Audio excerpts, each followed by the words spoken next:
আমি তো আসলে মগের মূল্যকে ছিলাম। মগেরা যখন আগস্টে পালিয়ে গেল, তারপরে আমি আপনাদের সামনে আসতে পেরেছি।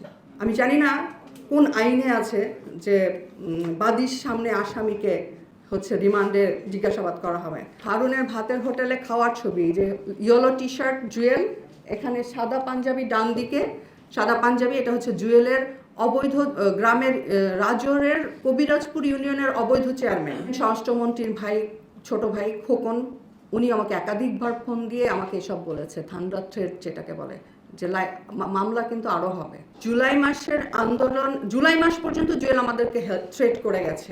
আগস্টের প্রথম দিকে যখন দেখেছে যে না মামলা কুছ গড়বড় হে, তখন থেকে আমার প্রতি হুমকি ধামকিটা শেষ হয়ে গেছে। এবং আমি আমেরিকাতে একটা জব করি, জবটা ম্যানেজ করে আসতে আমার জাস্ট এই সাড়ে তিন মাসের মতো সময় লাগলো। এখন আমি আপনাদের সামনে আসতে পেরেছি। আগস্ট মাসে আমি তো আসলে মগের মূল্যকে ছিলাম।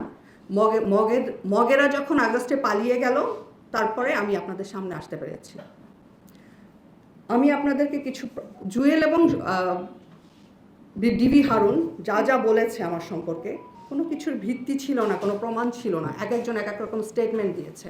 এবং আমাকে যখন রিমান্ডে আনে, একদিনের রিমান্ডে, আমাকে জেল গেট থেকে জুয়েলের প্রাইভেট গাড়িতে করে রিমান্ডে আনা হয়। মাঠের অলরাউন্ডার আমি, আর ঘরের all rounder Tylox. Tylox toilet cleaner, clean মানেই টাইলক্স।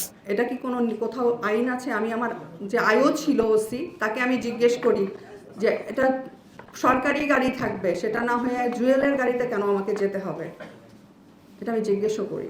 কিন্তু আমাকে জুয়েলের প্রাইভেট গাড়িতে করে আমাকে হারুন ছিল তখন তেজগাঁ জোনের ডিসি, ওই শ্যামলীতে যে ওদের অফিস আছে, ওই অফিসে যখন আমাকে রিমান্ডে আনা হয়, হারুন আমাকে কফি খেতে দেয় এবং বলে কফি খান। তো আমি বললাম তো আমি কফি খেতে আসিনি, আমি তো রিমান্ডে আসছি।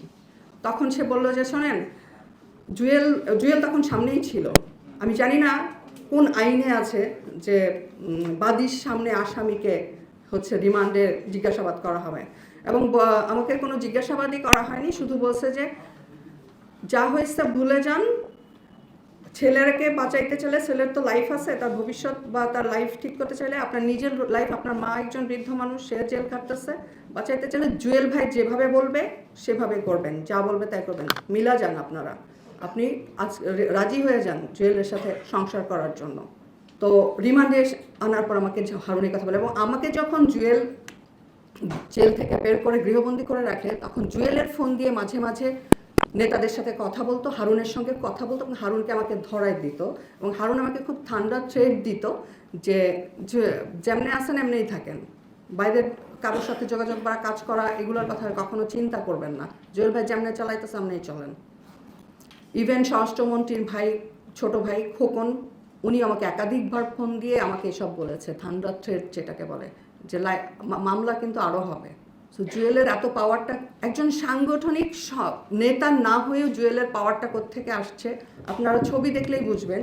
যে স্বরাষ্ট্রমন্ত্রীর সাথে হারুনের সাথে, এই যে হারুনের ভাতের হোটেলে খাওয়ার ছবি, যে ইয়েলো টি শার্ট জুয়েল, এখানে সাদা পাঞ্জাবি ডান দিকে, সাদা পাঞ্জাবি, এটা হচ্ছে জুয়েলের অবৈধ গ্রামের রাজৌরের কবিরাজপুর ইউনিয়নের অবৈধ চেয়ারম্যান, যে কিনা স্বরাষ্ট্রমন্ত্রীর পাওয়ারে পুলিশ ম্যানেজ করে চেয়ারম্যান হইতো রাতের ভোটে, সেই চেয়ারম্যান হারুনের সঙ্গে খাওয়া দাওয়া।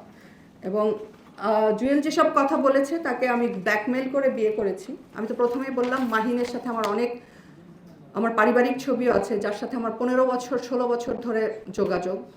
সো আমার পরিবারের সাথে যার খালাতো ভাই জড়িত, সে কখনোই আমার সম্পর্কে না জানা থাকবে না। এবং সে এসব জেনেই আমাকে পছন্দ করে, আমার প্রতি পাগল হয়ে, আমাকে ইন্সপায়ার করে, আমাকে ইমপ্রেস করে আমাকে বিয়ে করেছে।